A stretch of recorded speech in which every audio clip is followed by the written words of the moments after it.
Thank you to EDH Alters for his patronage and support of the channel. Sefris of the Hidden Ways versus Farida Devil's Chosen, Intet the Dreamer, and Orcus Prince of Undeath. That hand is horrendous with no lands in it, so we will have to get rid of that, and of course we get into one with a bunch of lands. We're in top deck mode there, but I know if I ship that back we're going to get into like a one-lander. I'm going to risk that against my better judgment. Second in the turn order, a Path of Ancestry from the Is It player. And of course we get into another land. Just going to play out the tap land here from the fetch. Not too worried about getting Sol Ring out when we've got nothing to do with it. I'll probably just have to wait for the first board wipe before we start going off. And against a bunch of red players, that probably includes artifact removal. Lands from my other two opponents, and the Is It player gets down Barbarian class, which cares about dice rolls and gives your creatures haste. We draw into Radiant Solar, which is a really good venture card if you care about dungeons, which we obviously do. So we'll just play out the fetch, and I was going to get a tap land out with that. Didn't notice that the Orcus player has got Urborg into play. So we won't bother with that. Orcus taps out and passes a Swiftfoot Boots from Intet the Dreamer. And it's Brazen Dwarf from the Is It player. When they roll one or more dice, it's a damage to each opponent.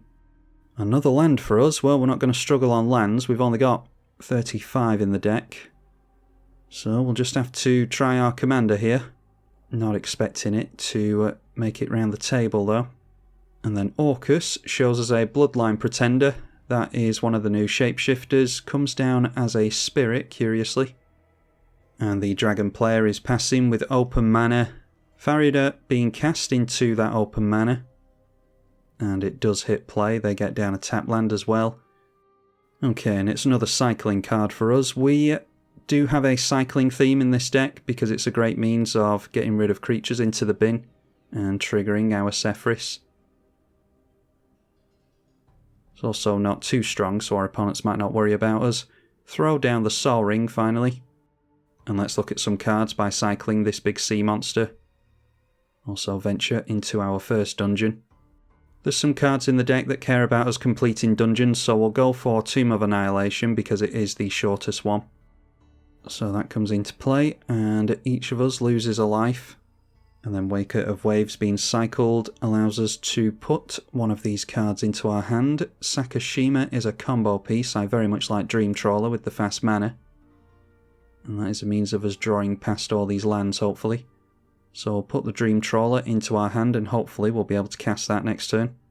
And then with Tomb of Annihilation, I doubt we're going to go for Oubliette. Yeah, we'll probably go, because I don't want to sacrifice the Sol Ring. Yeah, if I thought that out better, then I suppose we could have gone for the Sol Ring after that second room on Tomb of Annihilation. So we'll have to go the long way around, I think. But seeing as how we might need blockers and or something to sacrifice to the black player, let's go Cartel Aristocrat. That is a combo piece anyway, so we're not too worried about whether that stays in play or not. Can just chump block with that if needs be. The Rakdos player plays out Last Laugh. Whenever a permanent other than this is put into the graveyard from the battlefield, it deals 1 damage to each creature and each player. When there's no creatures in play, sacrifice Last Laugh. So yeah, we're going to struggle keeping creatures in play with that, I think, because that'll soon stack up. Kodama's Reach for the Teamer player. I'm guessing that's what they've just drawn into because they didn't play it last turn. Oh, and they've made it up to level 3 with this thing. I didn't see them level it up the second time. But that is whenever you roll 1 or more dice, a creature you control gets +2 and Menace to its power. And creatures you control have haste as well. And swinging in with their commander towards the Rakdos player. And they decide to throw away the 2/2. So, yeah, is that going to wipe the board here? I think it will actually, because the commander's going to have 2 damage on it from the block already. So yeah, Last Life triggering, and that is going to wipe the board here, unfortunately. Could have sacrificed our commander and given the Cartel Aristocrat protection from black, but like I said, it's a combo piece. I'm not really all that worried about having that in play. Although it is a means of triggering our commander, so maybe should have kept it in play there. Anyway, our creatures died with Sefris in place, so we do venture into a dungeon. And like I said, we'll go the long way around. We'll go for Veils of Fear. And we'll just lose 2 life to that, as will everyone else, I dare say. So that's back round to our turn, and wouldn't you know, we get into a land again. Let's drop another land and we'll play out this Sphinx. And keep our fingers crossed that we can actually keep it in play past a board wipe or something. Don't think anyone's going to cast a board wipe just to get rid of that. But this will be a decent means of card draw for us. A Cryptghast from the Rakdos player. And all of their lands are swamps thanks to the Urborg. It's noteworthy that this Skyfire Kirin was discarded to our venture as well.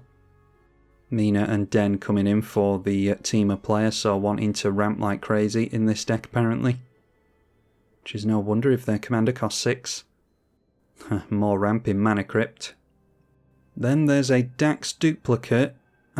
Clones like that tend to get through hexproof. Yeah, a copy of any creature on the battlefield. It doesn't target, so there's no point in us giving hexproof here. But it does come down as a copy of the Sphinx. If they care about mana, argument to be made for them going for the Cryptghast there, because all of their swamps, or all of their lands are swamps. Anyway, Swiftfoot Boots goes on to the Mina and Den. Both of them swinging at the Rakdos player. And the Dream Trawler does have Dethroned, so they will draw a card and get a plus counter on that. Farida coming down yet again for the Izzet player. They will get a Scry thanks to the Path of Ancestry. And it will get haste because they've managed to keep their enchantment in play. But deciding to just hold it back passes it to our turn. We get a buff during the draw step, getting to another cycle creature, which is really good. So I think we're going for Sefris this turn, because that way our cycling stuff is actually going to matter. Then let's turn the Dream Trawler in sideways. I want to punish the Rakdos player for wiping the board as well. So as much as I don't want them to scoop because they're being ganged up on, drew into Nimble Obstructionist, which is obviously another cycle effect. Magus of the Wheel for Orcus. And then Reanimate going on to our Sakashima. They could get a Sphinx of their own. They could go for the Cryptghast so that they get triple the mana from their swamps. It is the Cryptghast that they go for with that. So each of their lands now taps for 3 mana. The Teamer player going straight into combat here. We are getting swung in at by the Sphinx because that has dethroned. We have the highest life total. So we're going to take a big hit here. The Mina and Den goes in towards the Rakdos player again. Both of us taking the damage. That was a big chunk of life that we took.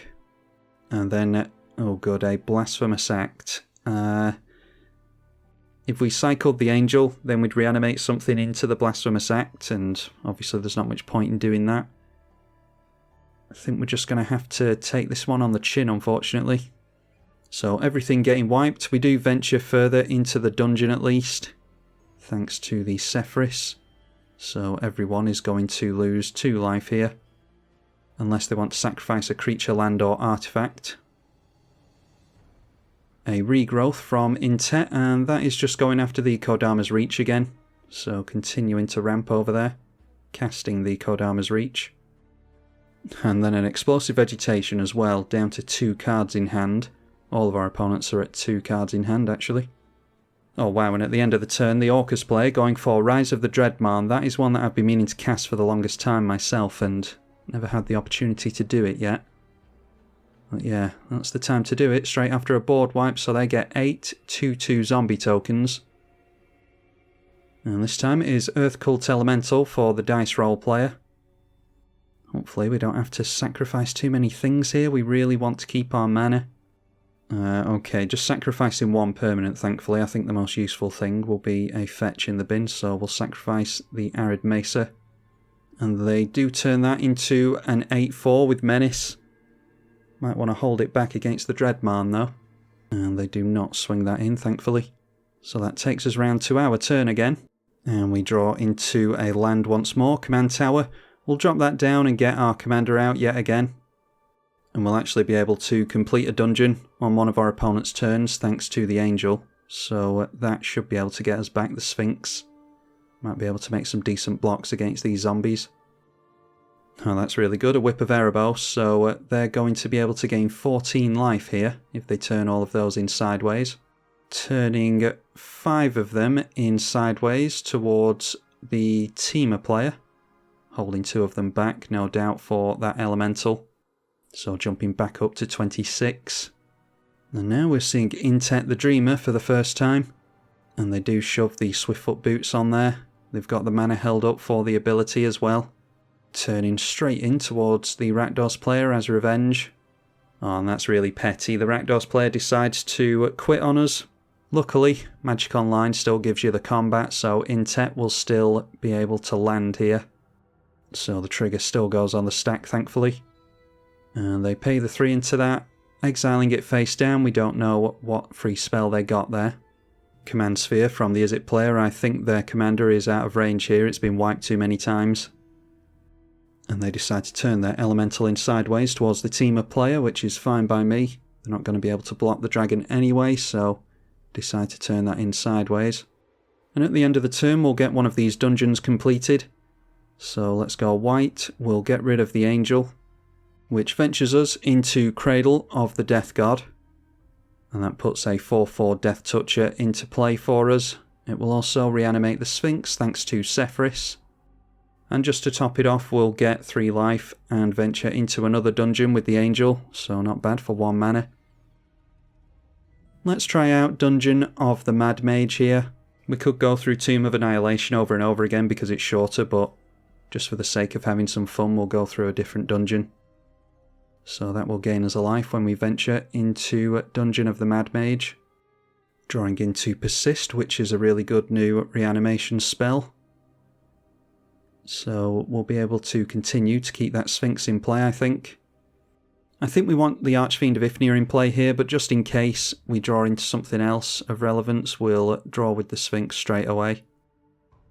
So drawing a card, that gets us into another cycle, which is another venture into a dungeon, of course.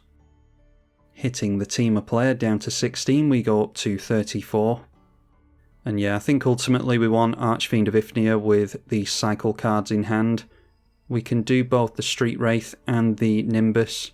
I think I'm going to go for the cycle on the Street Wraith now, actually, because I'm not sure if I want to persist or not. So let's draw a card there. We'll obviously venture into a dungeon again. That is Horror of the Broken Lands on top, which is another cycle effect. So we could hold up the Nimbus and that, and venture on 2 different turns.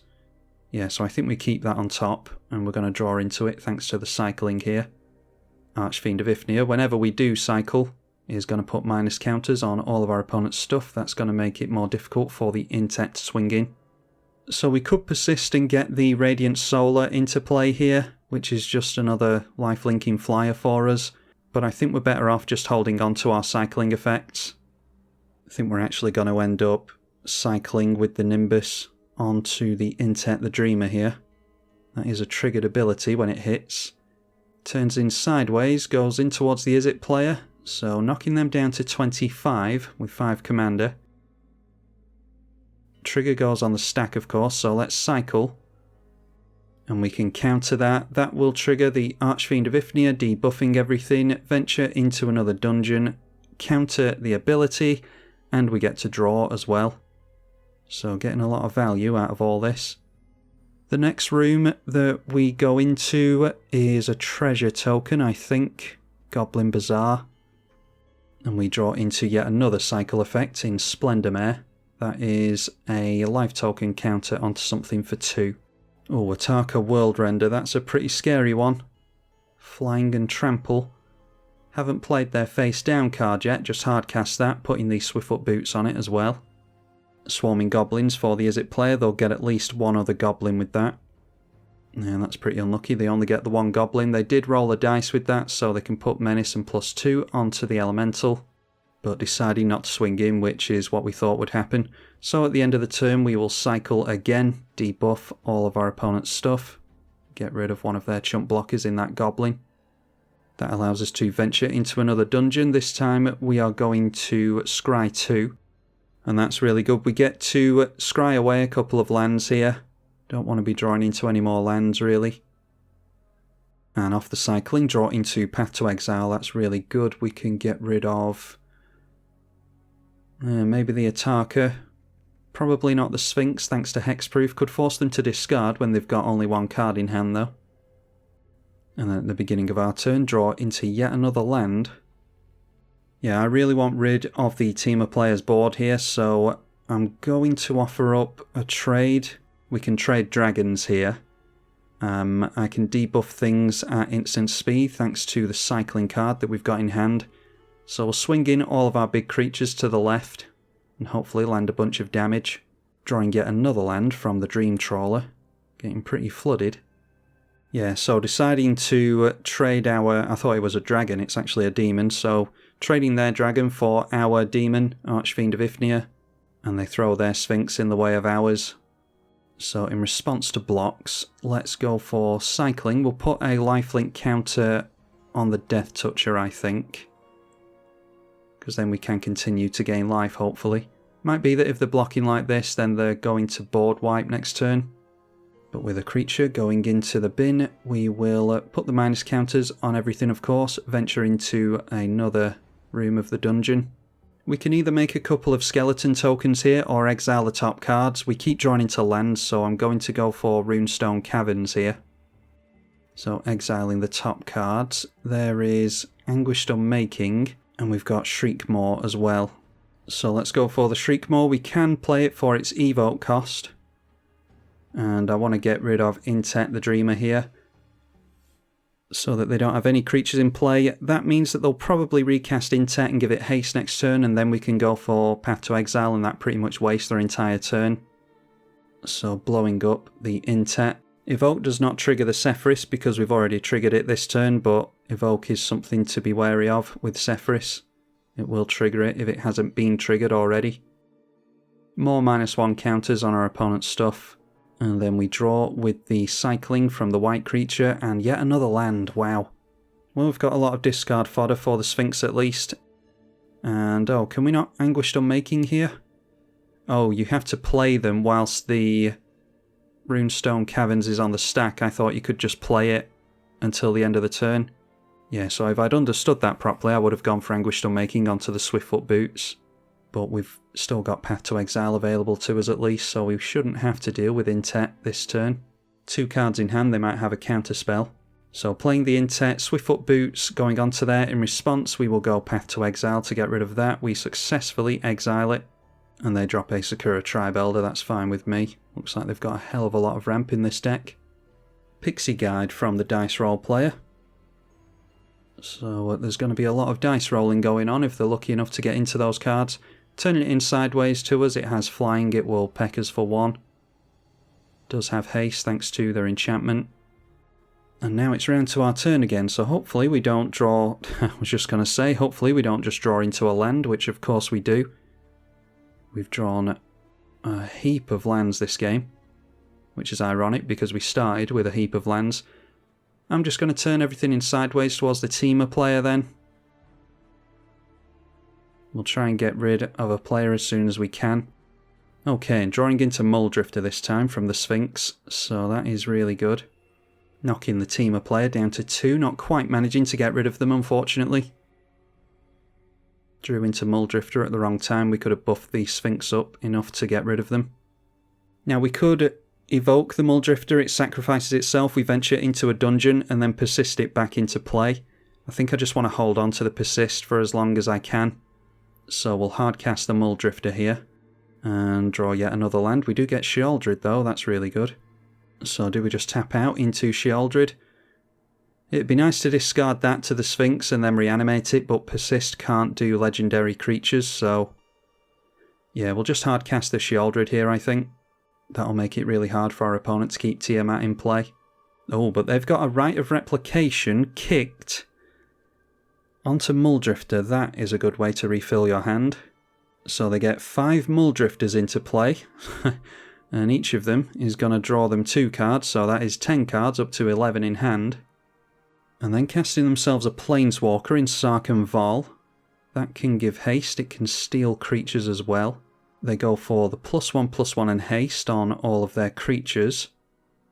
So clearly don't have a sack outlet to get rid of whatever they steal there. And then starting to swing in towards us. They're not going to swing in with everything, surely.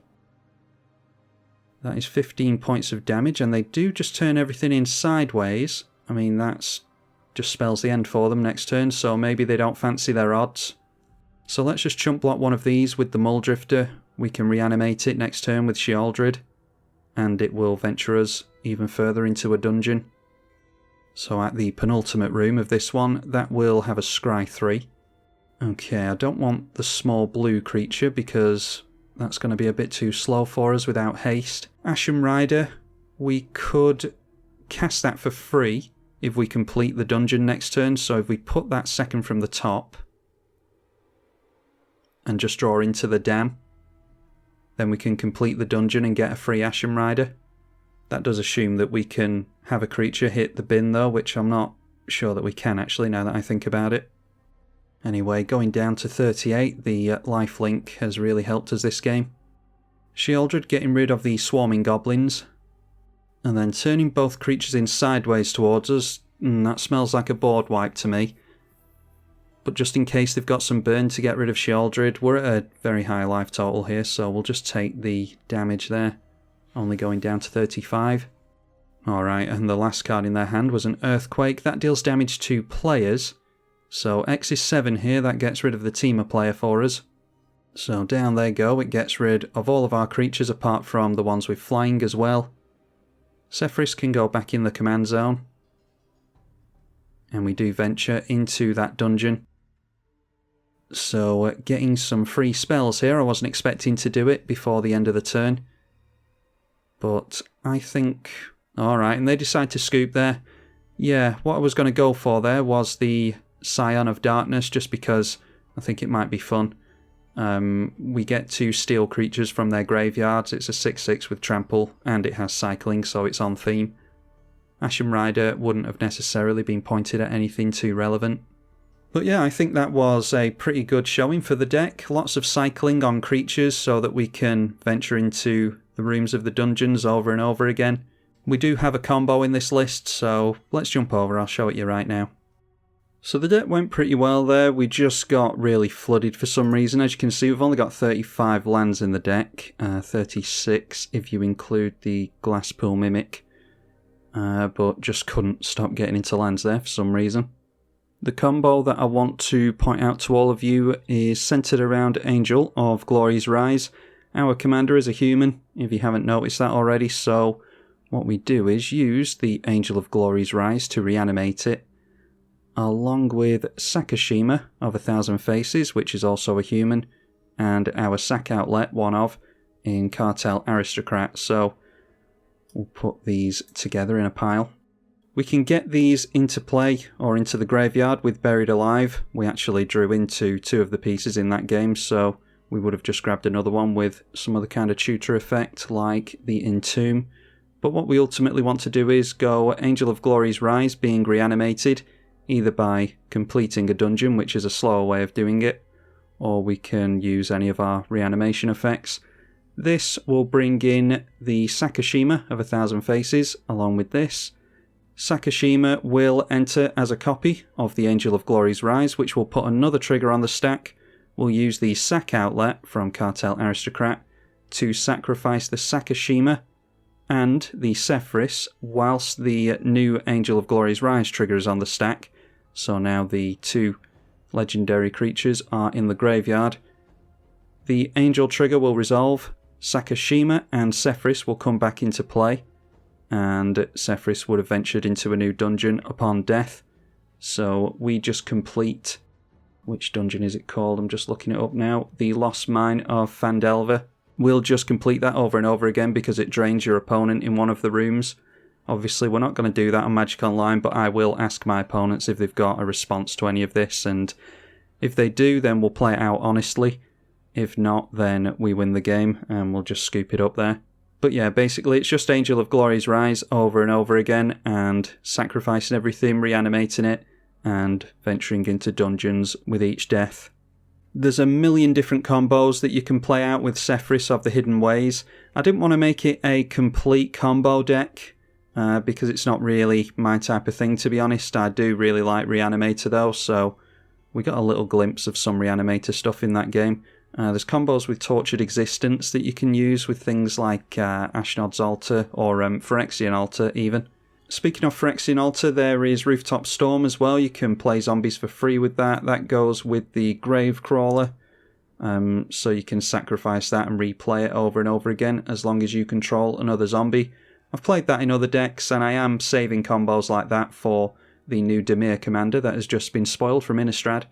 It is a commander-specific general, so hopefully we'll be able to actually play it online, but very much looking forward to that one.